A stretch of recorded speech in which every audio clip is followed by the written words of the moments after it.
Alors, c'est pas si évident que ça, la nouvelle identité, c'est clair. Et avant de nous mettre à l'écoute de l'apôtre Paul dans l'épître aux Romains, j'aimerais que nous puissions faire un temps de silence.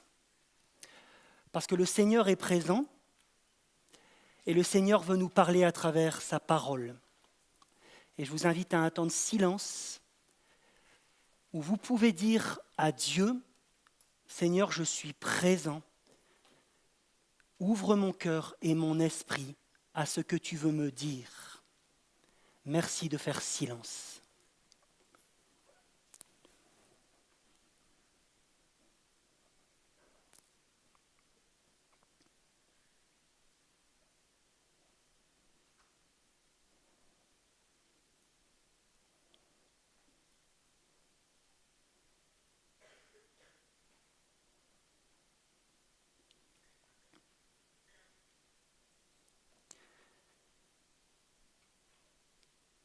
Merci d'ouvrir la parole dans Romains chapitre 12.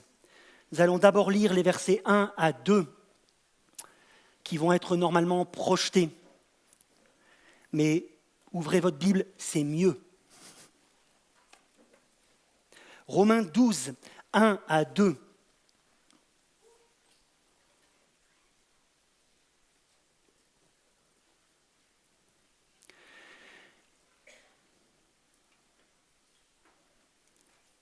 Je vous encourage donc, frères et sœurs, par les compassions de Dieu, à offrir votre corps comme un sacrifice vivant, saint, agréable à Dieu. Ce sera de votre part un culte raisonnable. Ne vous conformez pas au monde actuel, mais soyez transformés par le renouvellement de l'intelligence, afin de discerner quelle est la volonté de Dieu, ce qui est bon, ce qui est agréable et ce qui est parfait. Amen. Mon premier point sera l'amour de Dieu nous encourage. Je vous encourage donc. Est-ce que tu as remarqué ce donc au début? Cette conjonction fait le lien avec l'exposé grandiose de l'Évangile fait par l'apôtre des chapitres 1 à 11. Il aurait pu dire, les amis, au vu de ce que je viens de dire, allez-y. Depuis Adam, l'homme est pécheur dès sa naissance, ennemi de Dieu, en proie à sa colère à venir. Romains chapitre 2. Mais un pardon gratuit, Romains chapitre 3, est néanmoins accessible. La grâce de Dieu a été manifestée en Jésus-Christ pour quiconque croit, chapitre 1, verset 17. Lui, le juste, s'est livré pour que des coupables repentants soient réconciliés en paix avec leur Créateur une fois pour toutes, chapitre 5 de l'Épître aux Romains. Le saint a été fait malédiction pour que je puisse être béni. Tu peux passer le diapo. Je vous laisse lire.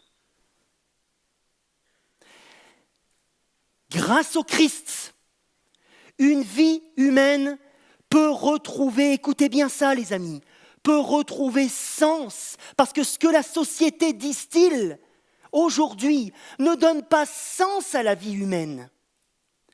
Grâce au Christ, ma vie peut retrouver sens, une perspective éternelle, loin d'une vie vécue, seulement pour l'instant. Ma vie peut retrouver sens aussi. C'est vrai qu'on parle beaucoup de la perspective éternelle.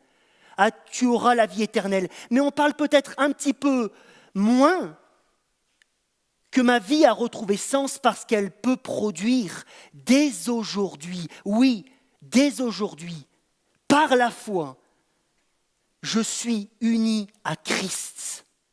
Une union spirituelle réelle, là où Christ est, par la foi, je suis. Ce qui veut dire, entre autres, que mon vieil homme, l'Aurélien Castelin d'avant, celui qui était impuissant face au péché, est mort, crucifié. Je suis ressuscité comme mon Seigneur, chapitre 8 de l'Épître aux Romains, animé de l'Esprit de Dieu, qui a purifié ma conscience, fidèle aux promesses de Jérémie 31. J'ai été rendu capable de produire des choses nouvelles pour la gloire du Seigneur. Je suis délivré d'une vie centrée sur moi, dont je suis le but, dont je suis la fin, dont je suis la finalité, qui laisse aujourd'hui les gens insatisfaits, tellement repus d'eux-mêmes, qu'ils se sentent vides. Exister vraiment, c'est croire. Croire, c'est vivre d'une vie qui a sa source, son espoir en Dieu. Amen. Celui qui entend et qui comprend, on se met à la place des lecteurs, des premiers lecteurs de l'Épître aux Romains. Celui qui lit cela et qui comprend. Vous savez, pour le Christ, c'était très important d'entendre, mais de comprendre. C'est la parabole du semeur. Celui qui entend et qui comprend ce que ça veut dire. Alors cette bonne nouvelle d'une vie transformée, si bien expliquée dans l'Épître aux Romains, alors cet homme, porté par la reconnaissance, trouve donc raisonnable, c'est ce que Paul dit, ce sera de votre part un culte raisonnable, ou on pourrait aussi traduire un culte logique, trouve donc logique de se donner, de s'adonner à plein poumon à cette nouvelle vie, de vivre selon cette formidable nouvelle identité. C'est ce qu'il exprime, regardez verset 1. On pourrait traduire comme cela, au vu des bontés de Dieu, mes amis, les Romains, au vu des bontés de Dieu, offrez votre personne, offrez votre vie, vivez cette vie nouvelle à fond les boulettes. Mes amis, prenez un temps où vous reméditez que le Dieu de l'univers qui est hors du temps, infini, est venu dans le temps, dans le fini. Lui, l'immuable, celui qui ne change pas, est venu dans ce qui bouge si vite il y a 2000 ans, le monde. Le Dieu de gloire est né dans une crèche. Il a été placé dans une mangeoire. Il s'est livré au plein gré du supplice des criminels pour que je puisse exister vraiment. Quelle bonté! Est-ce que je suis tout seul à m'exciter? Ou est-ce que tu sens ce que je sens? Est-ce que tu sens ce que je sens? Elle est là, la saine motivation pour vivre en chrétien. Elle est là, l'amour. Petite parenthèse, s'il y a une saine motivation, l'apôtre Paul le répète, par les compassions de Dieu, donc ça c'est la saine motivation, motivée par l'amour, c'est donc qu'il y a des mauvaises motivations dans la pratique. Si ma pratique est fondée sur le devoir, vous savez, oui, je dois obéir au Christ, je dois, mais en fait, pourquoi tu dois? Je ne sais pas, je dois. Et pourquoi tu viens à l'église? Je dois. Et pourquoi tu aimes ton ennemi? Tu veux l'aimer? Je ne sais pas, je dois. Si votre pratique chrétienne est fondée sur le respect d'une morale familiale, vous savez, ma famille, elle est chrétienne, alors je réfléchis pas, quoi. Ça fait plaisir à tata Jeannette que je viens au culte. Papy Albert, il est content. Si votre pratique chrétienne est fondée sur cela, votre fondement est branlant, mes amis. Et ça créera avec le temps des fruits pourris, tels que l'hypocrisie. Pourquoi ? Parce que je ne l'ai pas dans les tripes. Je ne l'ai pas appréhendé pour moi, l'Évangile. Et à un moment donné, quand viendra les premiers défis, parce que la vie chrétienne, c'est un défi, je vais tout lâcher. Parce que ce n'est pas l'amour, je ne l'ai pas compris cet amour. Ou je ne le comprends plus. Attention aussi à la pratique par la peur. Vous savez, de ce qui pourrait m'arriver. Donc, au cas où, on ne sait jamais, je fais quelques petits trucs. Mais la pratique par la peur, tôt ou tard, paralyse celui qui la cultive. La peur pousse à la cachotterie. Quand Dieu a été dans le jardin d'Éden, après la chute, il a demandé à Adam « Où es-tu » Et Adam, qu'est-ce qu'il a répondu ? « Je me suis caché parce que j'ai eu. » Le péché produit la peur. Saint Augustin disait « Si ta poursuite du bien est motivée par la peur, tu n'aimes pas Dieu, tu en as peur. » Tu peux passer le diapo d'1 Jean chapitre 4 verset 18 s'il te plaît. Il n'y a pas de peur dans l'amour, mes amis. Au contraire, l'amour parfait chasse la peur parce qu'elle implique une punition. Et quand j'ai compris la grâce, je ne fais pas pour quelque chose, mais je fais parce que Dieu m'aime. Et ça change tout. L'amour de Dieu nous encourage, l'amour de Dieu nous fait persévérer, l'amour de Dieu nous fait relever quand je chute quotidiennement. Mes amis, prenez le temps maintenant, prenez le temps d'analyser le fondement de votre action. Pourquoi vous faites les choses ? Pourquoi vous êtes ici ? Pourquoi vous allez au culte le dimanche ? Pourquoi vous lisez votre Bible ? S'il vous plaît, analysez le fondement de vos actions. Une pratique chrétienne, selon Romains 12, saine et durable, ne peut partir que d'une compréhension personnelle de l'Évangile. Regardez verset 1. « Je vous encourage donc, frères et sœurs. » Ne parle pas à toute la planète, mais aux frères et sœurs, ceux qui ont compris l'Évangile, l'amour de Dieu. Mes amis, pour que toutes les choses du monde, et il y en a un paquet en ce moment, pour que toutes les choses du monde pâlissent à vos yeux, il faut que vous vous rendiez compte et que vous continuiez à vous rendre compte. Il ne s'agit pas de se dire « oui, mais je l'ai compris il y a 10 ans ». Continuez à méditer l'amour de Dieu en Jésus-Christ. Il faut se rendre compte de la luminosité incroyable de la bonne nouvelle pour que toutes les choses du monde pâlissent à mes yeux. Point numéro 2, vivre pour Dieu, mourir à soi-même. Eh oui, comprendre l'amour, c'est une chose essentielle. Au vu, je ne sais pas si vous avez remarqué, votre corps comme un sacrifice. Verset 1.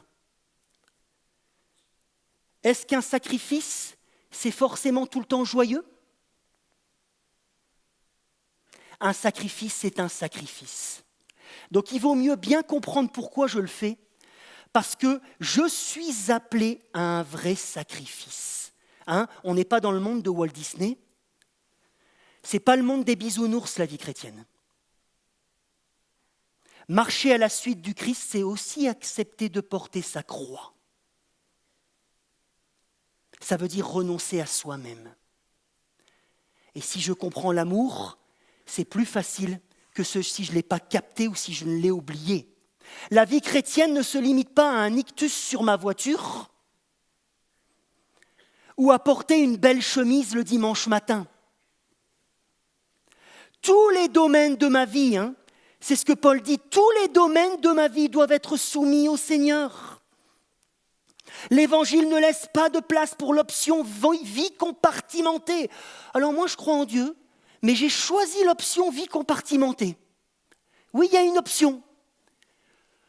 Dans cette option-là, je fais un peu ce que je veux. Il n'y a pas de cette option-là dans l'Évangile. Dietrich Bonhoeffer, un théologien du XXe siècle, disait « La grâce est gratuite, amen, mais elle coûte. Parce qu'elle exige notre vie entière. Comment y arriver ? Comment y arriver ? L'apôtre Paul donne les réponses. Il faut avancer, nous dit-il, dans le renouvellement de notre manière de penser, verset 2. Regardez verset 2. Avancez dans le renouvellement de votre façon de penser.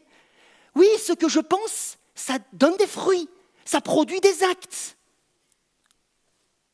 Afin de discerner de plus en plus quelle est la volonté de Dieu dans les situations que je rencontre au quotidien, à mon travail, à mon lycée, dans ma famille.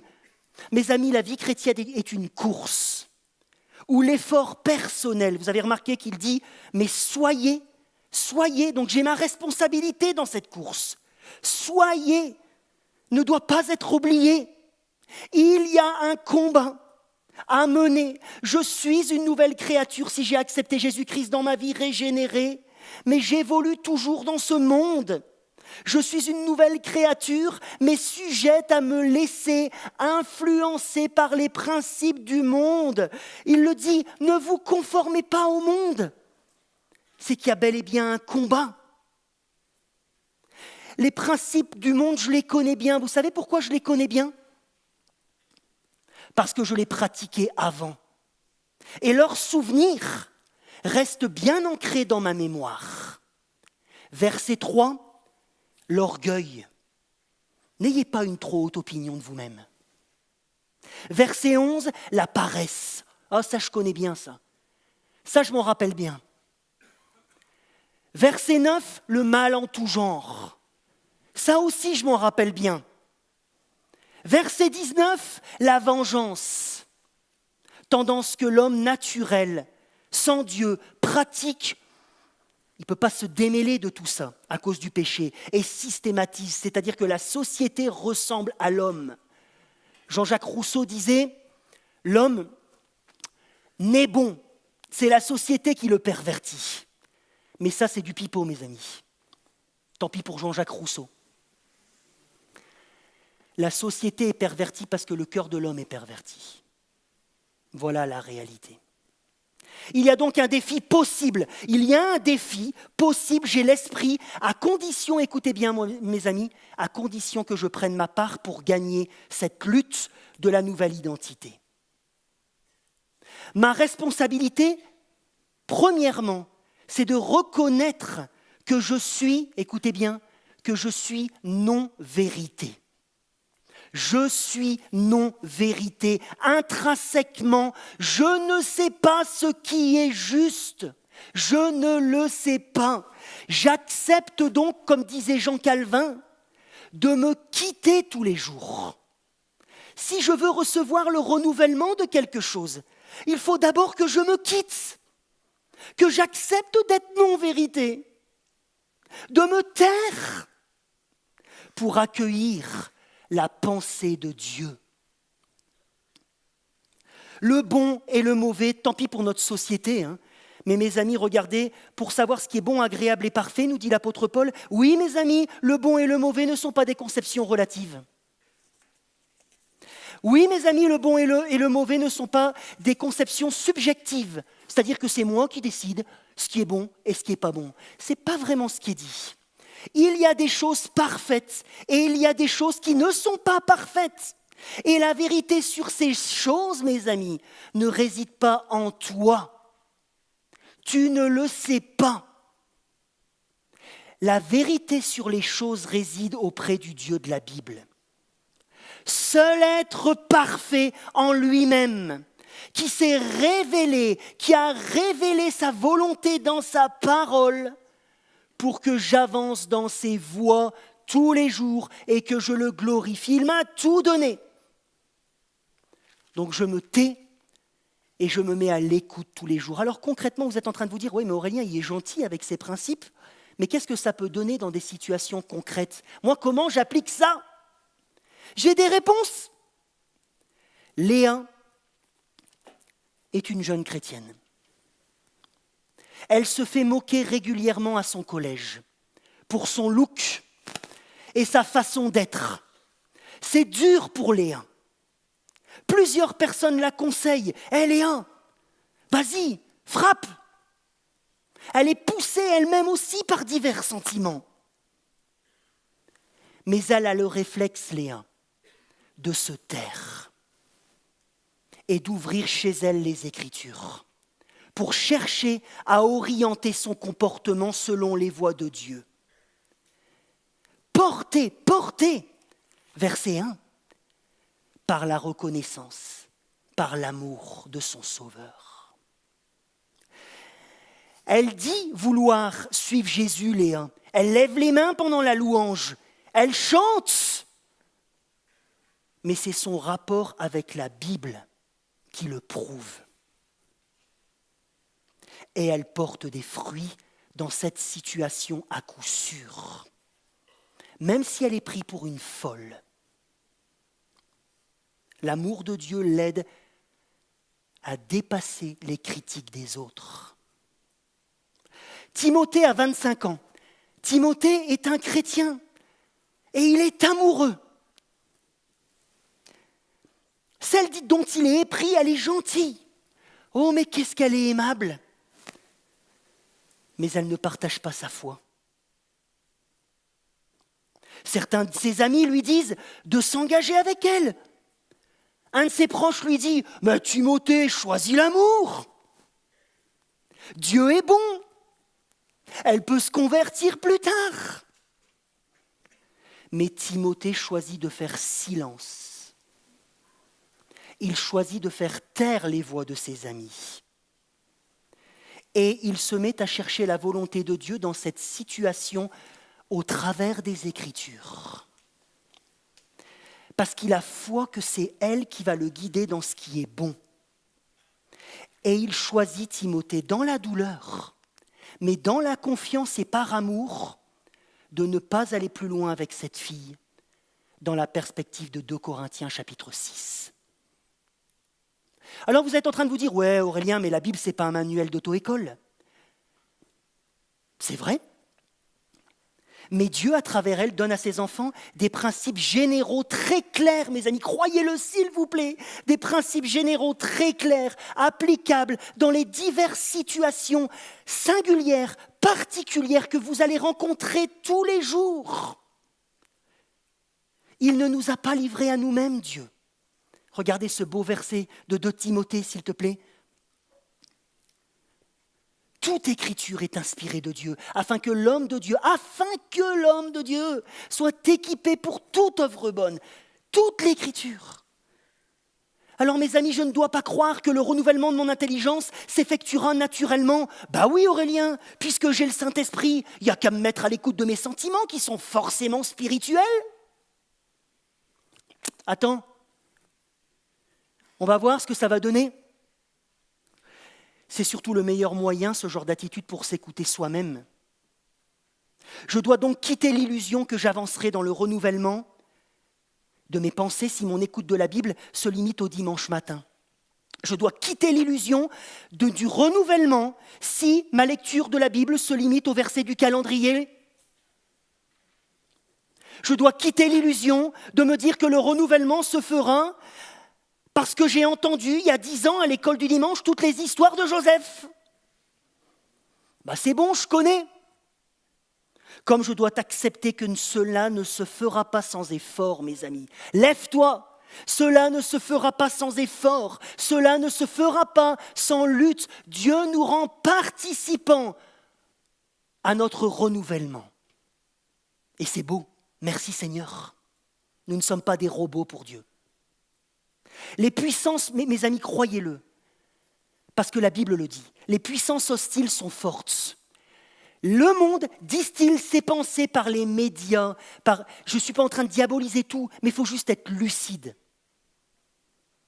Et mes anciennes tendances sont une vraie tentation. Et le fait qu'elles soient relayées par la société n'arrange rien. Je suis sans arrêt en lutte, sans arrêt dans le combat. Et le diable est là pour me décourager. Je dois donc accepter, porté par la reconnaissance, porté par les compassions de Dieu, pour discerner de mieux en mieux la volonté de mon Sauveur, de placer vraiment les Écritures au centre de ma vie. Je ne parle pas de faire un concours de celui qui a lu la Bible en un an, le plus vite. Je l'ai lu 2 fois en un an, et moi 5 fois. C'est pas ça qui nous est demandé, même si je ne suis pas en train de rejeter ça. Mais méditer les Écritures, c'est mieux que de faire un concours de lecture. Méditez les Écritures, sérieusement. Dites-vous, c'est Dieu qui me parle, je me mets sérieusement à son écoute. Prenez les Écritures au sérieux. Et d'ailleurs, en parlant de principes très clairs applicables dans nos vies, regardez le chapitre 12. Mais on n'a pas besoin de chercher très loin. Le chapitre 12 regorge de réponses très claires sur ce que Dieu attend de moi, ce qui est bon, agréable et parfait. Et malheureusement, je n'aurai pas le temps de parler de tous les principes de vie qui sont donnés dans ce chapitre. Mais j'ai choisi de parler aujourd'hui de notre relation au mal. S'il vous plaît, prenez votre Bible. Verset 9, verset 14, verset 17, verset 21. Verset 9 de l'Épître aux Romains, chapitre 12, verset 9, verset 14, verset 17, verset 21. Je n'aurai pas le temps de parler de tous les principes, j'ai donc voulu parler de notre relation au mal. Verset 9, que l'amour soit sans hypocrisie, ayez le mal en horreur, attachez-vous au bien. Verset 14, bénissez ceux qui vous persécutent, bénissez, ne maudissez pas. Verset 17, ne rendez à personne le mal pour le mal. Recherchez ce qui est bien devant tous les hommes. Si cela est possible, dans la mesure où cela dépend de vous, soyez en paix avec tous les hommes. Ne vous vengez pas vous-même, bien-aimés, mais laissez agir la colère de Dieu. Car il est écrit, c'est à moi qu'appartient la vengeance. C'est moi qui donnerai à chacun ce qu'il mérite, dit le Seigneur. Mais si ton ennemi a faim, donne-lui à manger. S'il a soif, donne-lui à boire, car en agissant ainsi, tu amasseras des charbons ardents sur sa tête. Ne te laisse pas vaincre par le mal, mais sois vainqueur du mal par le bien. Amen. L'homme renouvelé doit avoir en horreur le mal. En horreur, qu'est-ce que ça veut dire? En être dégoûté. C'est ça le bon, l'agréable et le parfait de Dieu au niveau du mal. Être dégoûté du mal. Comme le Seigneur l'a en horreur, radicalement, sans compromis avec lui. Le Père des Lumières n'a rien à voir avec les ténèbres, mes amis. Et nous, ses enfants, nous sommes appelés à en faire de même. Vous avez déjà fait une overdose de chocolat?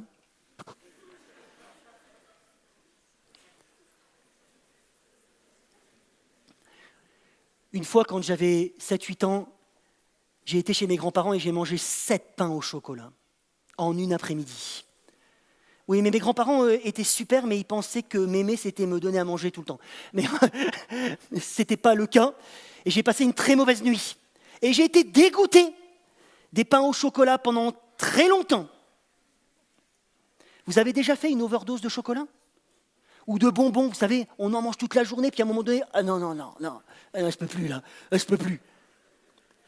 Ok, tout le monde a une expérience comme ça. Souvenez-vous de ce que ça fait. Souvenez-vous de ce que vous ressentiez pour ces aliments pendant plusieurs mois. Ah, les langues de chat, non, je peux plus. Est-ce que je veux dire par cette image, bien sûr incomplète, les amis, bien sûr incomplète, c'est que le dégoût du mal doit être un véritable dégoût avec une envie de le débusquer dans tous les petits recoins de mon cœur. Dans tous les petits recoins de mon cœur. Pourquoi je parle des petits recoins? Parce que nous, en tant que croyants, on n'est pas aussi décomplexés avec le mal que le monde. Dans nos mauvaises attitudes. Par exemple, verset 14, j'ai rarement vu, ça peut arriver malheureusement, mais j'ai rarement vu un chrétien ou dans les églises maudire en insultant, par exemple. C'est quand même plutôt rare, maudire en insultant. Je ne vais pas rendre pour le mal pour le mal, verset 17, en frappant. C'est plutôt rare de voir ça dans une église. Bon, toi tu m'énerves. C'est quand même plutôt rare. Je ne vais pas me venger comme ça. Mais, en tant que croyant, je peux contourner un petit peu. Je fricote souvent avec le mal en lui mettant des échelons. savez, ah oui, ça c'est très mal. Oh, ce qu'il a fait, ça, c'est vraiment pas bien. Mais ça, oui, je le fais, mais c'est malhonné, quoi. Vous voyez, je vais condamner la vengeance à coups de fusil. Ah, ça, purée, c'est vraiment mal.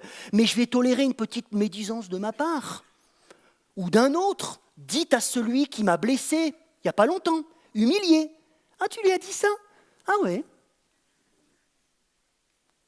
Je vais lâcher insidieusement une petite parole, vous savez, là, entre les bancs des églises, là. Bing, par-ci, par-là, sous-entendu, sur mon ennemi, sur celui qui m'énerve. Bing, allez hop, ça c'est pour toi. Je vais garder le silence en tant que chrétien, c'est une injustice, et faite à celui que j'aime pas. Bref, mes amis, soyons lucides par amour, par les compassions de Dieu. La parole est claire, le mal ne se limite pas à des gros actes. Je peux maudire de bien des manières. Et si vous n'êtes pas d'accord avec moi, lisez tout à l'heure le sermon sur la montagne. Horreur du mal sous toutes ses formes. L'homme nouveau, éclairé par les Écritures, comprend qu'il est vain, verset 21. Ça, c'est l'Écriture qui me le dit. Il est vain de lutter contre le mal en utilisant les mêmes méthodes que lui. Parce que le mal se nourrit du... Vous suivez? Mais le mal est totalement déstabilisé par le bien. Il est totalement déstabilisé par le bien. Le mal n'atteint pas son but. Comme Dietrich Bonhoeffer le disait, le mal n'atteint pas son but, celui de générer du mal. Son but, c'est de générer du mal. Tu vas participer avec moi à générer du mal? Si tu fais du bien, ça ne m'arrange pas par contre. Le mal ne peut se vaincre qu'en pratiquant, Martin Luther disait, le mal ne peut se vaincre qu'en pratiquant la radicalité évangélique. Et cela, mon intelligence, mes amis, ne pouvait le découvrir. Le monde ne pouvait pas me l'enseigner parce que ça lui paraît déraisonnable. Mais ça, c'est la raison de Dieu. La raison de Dieu, c'est de lutter contre le mal par le bien. C'est ce qui est raisonnable. Ça paraît déraisonnable au monde, mais c'est ce qui est déraisonnable. Donc, si vous me suivez, il faut donc que je me plonge dans la déraison de Dieu pour que je sois dans le raisonnable, aurait pu dire Martin Luther. Cherchez la paix, coûte que coûte. Coûte que coûte. Autant que c'est votre responsabilité. Des fois, les gens, c'est ce qu'il dit au verset 17. Autant que c'est pour vous, autant que c'est possible. Des fois, des gens, verset 18, pardon. Des fois, des gens ne veulent pas la paix. Mais moi, coûte que coûte, je la choisis, je la poursuis par amour de Dieu. Et cette éthique divine, mes amis, vous savez de quoi elle vous libère? Elle vous libère de l'illusion maléfique de vous faire juge de l'autre, de vous faire Dieu. Lui, il mérite. Lui, il mérite. Je m'en remets au Seigneur, législateur légitime, car à lui, Deutéronome chapitre 32, verset 35, à lui la vengeance. C'est lui le juge des mérites. Voilà, vous en voulez des façons d'être dans le bon, l'agréable et le parfait, des façons de vivre votre nouvelle identité. L'apôtre Paul vous en a donné au chapitre 12. Le chrétien fonde son comportement sur l'éthique du royaume de Dieu. Vous savez, des fois, les gens, ils nous prennent pour des moralistes. Vous êtes des moralistes.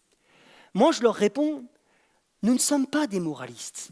Pour une bonne et simple raison, c'est qu'un moraliste base sa morale sur ce qu'il pense de bon, ce qu'il pense bien, ce qu'il pense juste.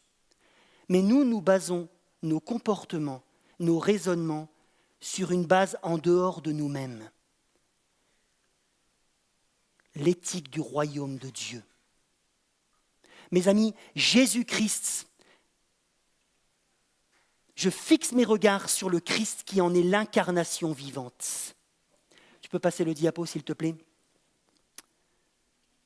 1 Pierre 2, je vous laisse lire le Christ, incarnation vivante des principes du royaume de Dieu, Dieu venu en chair, qui nous montre, et on est tellement encouragé des fruits produits par sa vie. Moi, je reçois du Fils, j'étais son ennemi, il me pardonne, et moi je vais refuser le pardon à quelqu'un. Comment ça s'appelle ça d'après vous ? Comment ça s'appelle d'après vous ? C'est une question. De l'ingrat-gras ? De la tititi ? De l'ingrati ?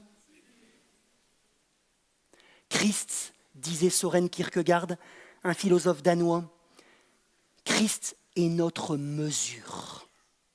Christ est la mesure de toute chose. Christ est le centre de tout. En conclusion, mes amis, il y a 2 semaines, dans le championnat français de football, un joueur de l'équipe d'Amiens, je l'attendais celle-là, qu'est-ce qu'ils sont chauvins les mecs d'Amiens, hein. Il y a 2 semaines, dans le championnat français de football, un joueur de l'équipe d'Amiens du nom de Prince Gouaneau, d'origine africaine, a été victime de racisme de la part d'un supporter de l'équipe adverse. Ce supporter l'a regardé sur le terrain en poussant des cris de singe. Prince, choqué, a fait arrêter le match. Cet événement a fait scandale. Les 2 entraîneurs veulent aujourd'hui porter plainte contre ce supporter qui risque très gros. Et on pourrait dire c'est juste. Mais Prince Gouaneau, après réflexion, a quant à lui décidé de pardonner. Par amour de son prochain, a-t-il expliqué aux médias. Vous pouvez trouver la vidéo. C'est par le pardon, a-t-il exprimé, que ce supporter qui a poussé des cris de singe à mon encontre peut apprendre de ses erreurs et apprendre ensuite à ses enfants. Ce footballeur n'a pas caché que c'est sa foi chrétienne qui a influencé ses pensées et donc ses actes, dans la perspective de Romains 12. Dans cette situation difficile et scandaleuse, Prince ne s'est pas emballé. Il a fait taire la voix des autres. Prince, c'est juste, porte plainte contre lui. Il doit souffrir, ce gars. C'est horrible ce qu'il t'a fait. Et oui, tout à fait, c'est horrible. Mais il s'est laissé influencer par la parole du Seigneur. Aime ton prochain comme toi-même. Pardonne comme tu as été pardonné, Prince. Et il a décidé de lui laisser une seconde chance, comme Dieu lui a donné une seconde chance. C'est ce qu'il a dit. C'est ce qu'il a dit. Alors, ça a même provoqué des débats sur RMC, des débats sur la grâce. Mais comment il peut faire ça ? Mais il aurait dû porter plainte. Il aurait dû porter plainte, ça aurait servi d'exemple. Les gens étaient déstabilisés par son attitude. Mais moi je vous dis que c'est passé anodin, mais que Prince a manifesté la lumière du Christ. Ce n'est pas un héros comme on l'imagine dans les films, ce n'est pas un saint à mettre sous vitrine, hein. Il a certainement ses failles, mais là où il a été attendu à ce moment, il était là. Et certainement parce qu'il s'est laissé influencer dans ses pensées. Il a agi selon le bon, l'agréable et le parfait de Dieu, qu'il a placé au-dessus de ses droits. Il avait des droits. On pourrait même dire, mais il devait les défendre, ses droits. Il a fait un autre choix. Léa et Timothée, mes 2 exemples fictifs, ont eu le désir, eux aussi, dans le banal. Hein, ils ne sont pas joueurs de foot, mais dans le banal. Ils ont eu aussi envie de vivre selon leur nouvelle nature. Et toi ? Et toi ? Tu as certainement en ce moment, dans ton cœur, un défi. Certainement que tu es tiraillé par certaines choses. Peut-être une parole du Seigneur qui est dans ton cœur, que tu n'arrives pas à obéir. Peut-être ce défi de te donner au Christ. Peut-être ce défi de pardonner à quelqu'un. Peut-être ce défi de ne pas te venger. Peut-être ce défi de ne pas pratiquer ce que les autres font dans ton lycée. Je ne sais pas. Mais j'ai une interpellation aujourd'hui et je vous laisserai avec ça, mes amis.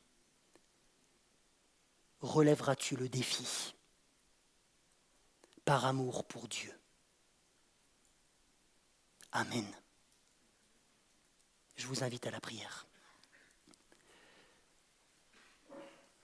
Notre Dieu, notre Père, merci pour ta parole pleinement inspirée.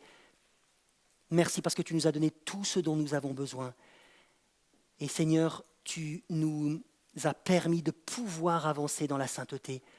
Tu nous as donné ton esprit.